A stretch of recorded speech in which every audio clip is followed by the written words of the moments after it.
Bon allez, je me lance. Bonjour tout le monde, et merci beaucoup d'avoir cliqué sur le bouton play de ce podcast. Je m'appelle Zoé, je suis créatrice de sacs et d'accessoires de mode que je fabrique dans mon atelier du Cher, à partir de rideaux, de nappes ou de draps qui ont orné, décoré les maisons de nos parents, de nos grands-parents, voire même pour certains cas de nos arrière-grands-parents. J'ai choisi cet axe de fabrication car je suis quelqu'un, disons-le clairement, de plutôt matérialiste. En tout cas, je suis très attachée aux objets, et tout particulièrement aux objets chargés de souvenirs, ceux dont on hérite, et pas toujours avec joie.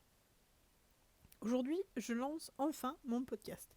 Je vois bien que tout le monde se met en publier en ce moment, entre Lena Situation, Juliette Katz ou certains youtubeurs, sur des sujets aussi divers que variés, et j'ai l'impression que c'est le nouveau format à la mode en ce moment.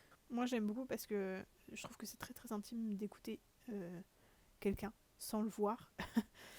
Et je trouve ça assez chouette de pouvoir mettre en pause à n'importe quel moment sans culpabiliser, pouvoir reprendre à n'importe quel moment, et puis choisir à quel moment on écoute telle ou telle personne parler de tel ou tel sujet. Et comme en tant qu'auditrice assidue de podcast, vous l'aurez compris, je trouve cette expérience, en plus d'être très intime, introspective et solitaire. Et du coup, je trouve ça complètement approprié pour ce que je veux faire. Pour parler de mon entreprise et pour l'expliquer, je poste pas mal de choses sur Instagram, notamment. Facebook aussi, mais un peu moins. Et je me rends compte que je traite des sujets importants, qui sont parfois lourds et difficiles. Mais du coup, je les traite de façon très superficielle. Trop superficielle à mon goût, en tout cas. Alors on sait plus ou moins bien ce que c'est la mort en soi. On sait que notre corps s'arrête de fonctionner d'une manière ou d'une autre, et d'ailleurs peu importe la cause. Mais cet événement provoque aussi l'arrêt de la vie avec la personne, donc tout ce qu'on a pu connaître avec elle, et toutes les interactions qui étaient avant possibles avec la personne qui est décédée. Ce qui fait qu'aucun vivant à ce jour ne sait réellement ce qu'est de mourir ou d'être mort. Alors vous allez me dire oui, mais y a des gens qui ont vécu des expériences de mort imminente et qui sont revenus. Il y a les médiums qui causent avec des gens qui sont décédés, et parfois même depuis longtemps.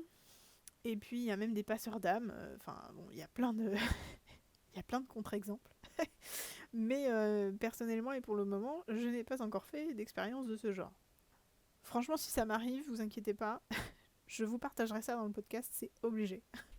En attendant, ce que j'aimerais évoquer avec vous, c'est ce que les vivants connaissent le mieux face à la mort, c'est-à-dire le deuil, la tristesse, toutes les émotions et les difficultés physiques, mentales et ou matérielles que cela peut provoquer.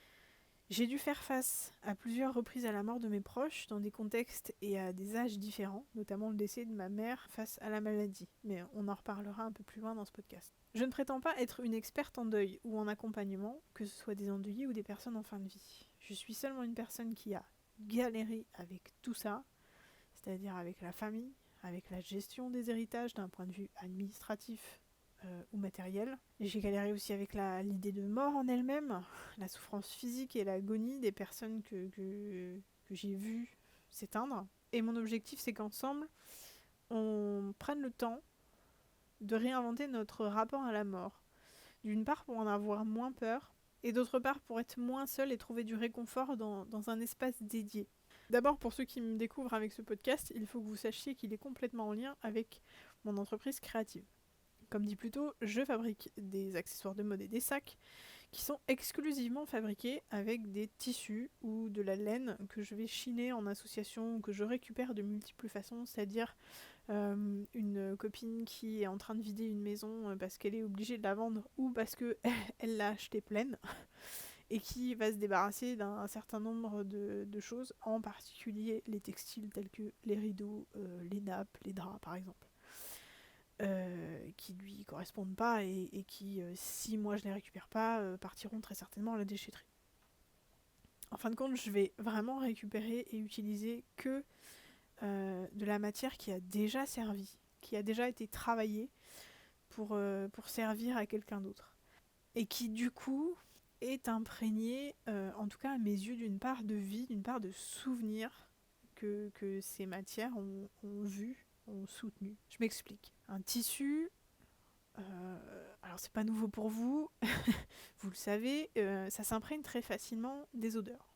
Par exemple, un drap va sentir bon la lessive pendant quelques jours. Un foulard s'imprègne du parfum d'une personne.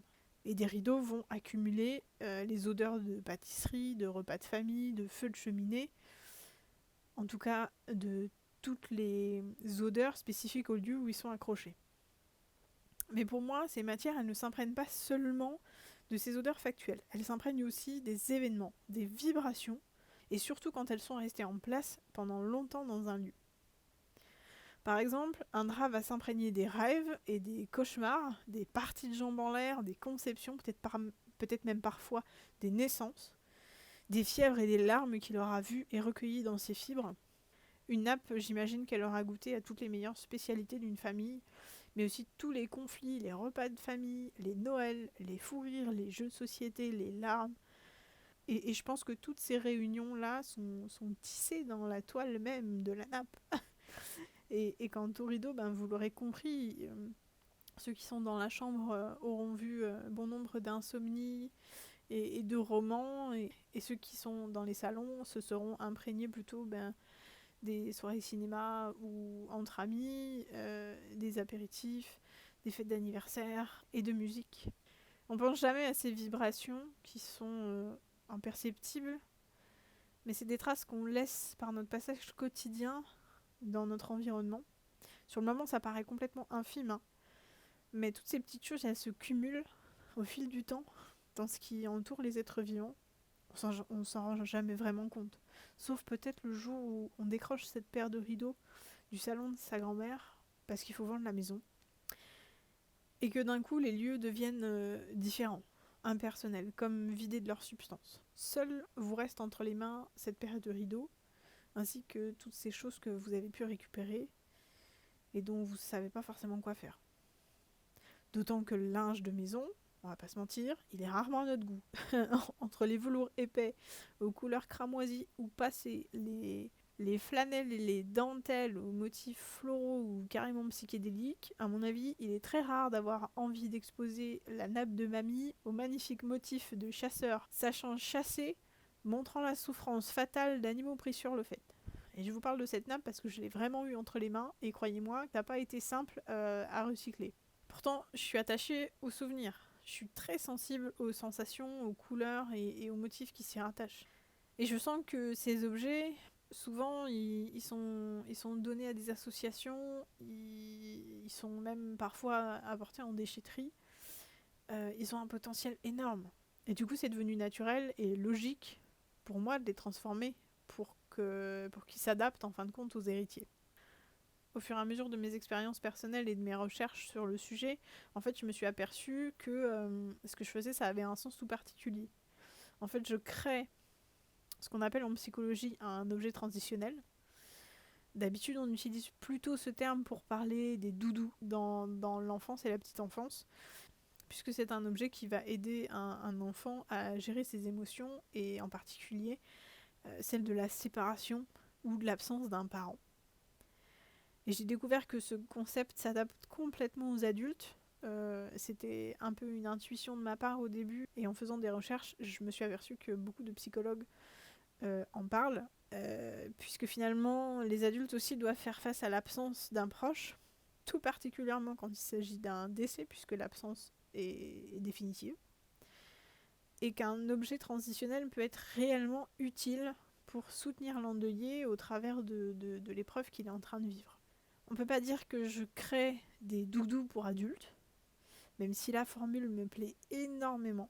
Je préfère dire que je crée des objets qui sont des encres pour les vivants. Un sac par exemple qui va raconter l'histoire d'une mère et sa fille. Un sac qui va rendre hommage d'une part à la maman qui est disparue, et d'autre part qui va permettre à la fille de trouver du réconfort dans un objet original, et qui vibre très très fort pour elle puisqu'il est fabriqué avec le dessus de lit de sa maman, ou alors les pelotes que sa maman n'a pas eu le temps de tricoter pour elle, par exemple. L'avantage du sac, c'est qu'en plus, elle peut l'emporter partout avec elle, de la même façon qu'un enfant trimballera son doudou partout. Voilà pourquoi je transforme le passé, en tout cas les objets qui nous viennent du passé, pour les adapter voire les transcender dans le présent et pour le futur des endeuillés. Mais je vois bien que ce que je partage sur les réseaux sociaux à ce sujet, en particulier sur Instagram, où je vous invite d'ailleurs à me rejoindre si vous ne me suivez pas déjà, sont des contenus que je traite de façon complètement superficielle. Je trouve qu'il est vraiment difficile d'entrer en profondeur dans un concept tel que celui de l'objet transitionnel pour adultes en une courte vidéo d'1 minute 30. Ou alors d'expliquer en quoi il peut être important et réconfortant de transformer la peine qu'on ressent en sac à main en une seule photo.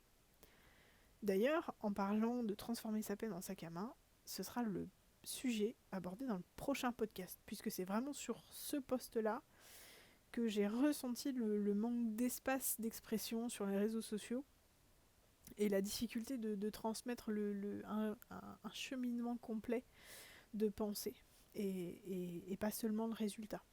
Et c'est une jolie transition qui m'amène maintenant à vous parler des objectifs que j'aimerais réaliser au travers de ce format. Je vais pas vous mentir, j'ai envie que mon entreprise décolle, que la visibilité sur mon projet créatif augmente et qu'à terme je puisse vivre complètement de cette activité. Mais ça, c'est des objectifs qui sont liés à mon entreprise. Le podcast entre pleinement dedans, mais il a aussi d'autres objectifs qui sont propres à lui-même. Comme je vous l'ai dit en introduction, j'ai moi-même vécu le décès d'un certain nombre de mes proches. Le premier à avoir disparu de ma vie, ça a été mon grand-père. Alors, je n'étais pas particulièrement proche de ce grand-père, mais ça reste le premier cercueil et la première cérémonie d'enterrement que j'ai vécue. J'étais assez jeune, je devais être au début du collège à ce moment-là. Plus tard, quand j'ai eu 16 ans, ça a été mon arrière-grand-mère qui est décédée des suites d'une longue agonie, qui a été très très difficile pour ma famille. Ça a été une période de grand déchirement. Et ça a été le premier corps mort que j'ai vu. Plus tard à la fac, c'est mon second grand-père qui est parti. Il est décédé à cause du cancer. C'est une mort qui a fini de déchirer complètement cette partie-là de ma famille et qui a donné lieu aussi à un héritage très compliqué émotionnellement et matériellement. Et 2 ans après, c'est ma maman que j'ai accompagnée pendant quelques mois vers son décès. Ma maman qui est décédée aussi d'un cancer. Et plus récemment, c'est un décès dont j'ai encore du mal à parler, mais c'est un décès qui m'a beaucoup bouleversée, qui m'a fait beaucoup réfléchir, puisqu'il s'agit du suicide du fils d'une amie, d'une personne qui est très chère à mon cœur en tout cas. Et c'est un décès qui est pas simple à évoquer, mais qui m'a donné encore plus envie d'évoquer ces sujets-là un peu au grand jour avec vous, pour justement que le tabou, pour lever le tabou en fait, en fin de compte. L'idée c'est d'ouvrir un espace entre nous pour parler de ce qui nous manque, pour parler de tout ce qu'on ressent en soi, de tous ces sentiments, ces émotions qui parfois sont super violentes, voire qui paraissent complètement infinies et insurmontables. Je veux qu'on ouvre cet espace de partage pour trouver auprès des uns et des autres du réconfort, pour qu'on puisse sortir de la solitude. Je voudrais qu'on interroge aussi nos pratiques quand il s'agit de dire adieu ou de rendre hommage, de garder le lien avec son défunt ou d'interroger notre devoir de mémoire. J'aimerais qu'on questionne notre façon de gérer notre propre deuil aussi, celui des autres, en parlant par exemple de ce qu'on peut dire ou de ce qu'on peut faire, et de tout ce qu'on devrait très franchement éviter. Finalement, l'objectif c'est qu'on puisse faire évoluer notre rapport à la mort, la rendre moins triste, moins tabou, y mettre de la lumière, voire carrément des paillettes, et trouver du réconfort et de la solidarité dans ces moments d'épreuves incontournables. Pour ce faire, je vais vous partager en premier lieu ma propre expérience et mes propres connaissances, toutes les sources qui m'ont beaucoup aidé à traverser ces moments compliqués, et toutes les recherches sur des sujets tels que la gestion émotionnelle, l'héritage d'un point de vue administratif ou émotionnel aussi, les conflits familiaux, et à un moment donné il va bien falloir qu'on en parle, et puis la maladie, la fin de vie ou le choc d'une mort brutale. J'aimerais aussi partager vos témoignages à vous, vos expériences, voire même vos hommages, qu'ils soient au travers de ma voix puisque je sais à quel point c'est très difficile de parler et de s'enregistrer, comme je suis en train de le faire. Surtout pour parler de choses aussi difficiles qu'un décès. Mais vous pourrez très bien vous enregistrer, raconter votre histoire ou même la chanter si vous avez envie. Et c'est vous qui choisirez si vous désirez rester anonyme ou pas. Je voudrais vous donner des listes un peu à l'après-vert de choses à offrir à un enterrement par exemple. Ou alors des listes de choses à ne pas dire ou à ne pas faire à quelqu'un qui vit un deuil. Ou même de toutes les façons de rendre hommage ou de garder le lien avec son défunt. J'aimerais bien rencontrer des médiums, aussi on en a parlé au début, mais aussi des psychologues, des accompagnateurs d'endeuillés, mais surtout des endeuillés eux-mêmes pour échanger autour de tous ces sujets. Je vous expliquerai aussi en quoi je trouve ça pertinent d'avoir un doudou, même adulte, et je vous parlerai de mon expérience, de mon ressenti et de ce qu'en disent les professionnels. Je vous raconterai les traumatismes des différentes agonies que j'ai pu voir de près ou de loin, et je partagerai les vôtres aussi évidemment pour que nous puissions apprendre les uns des autres. Et finalement, je débunkerai les clichés façon bien vivre les 5 étapes du deuil. Bref, ouvrons ensemble cet espace d'échange et de partage. Je suis disponible pour discuter avec vous sur mon site internet ou sur mes réseaux sociaux comme Facebook ou Instagram, même si je suis plus présente et plus réactive sur Instagram.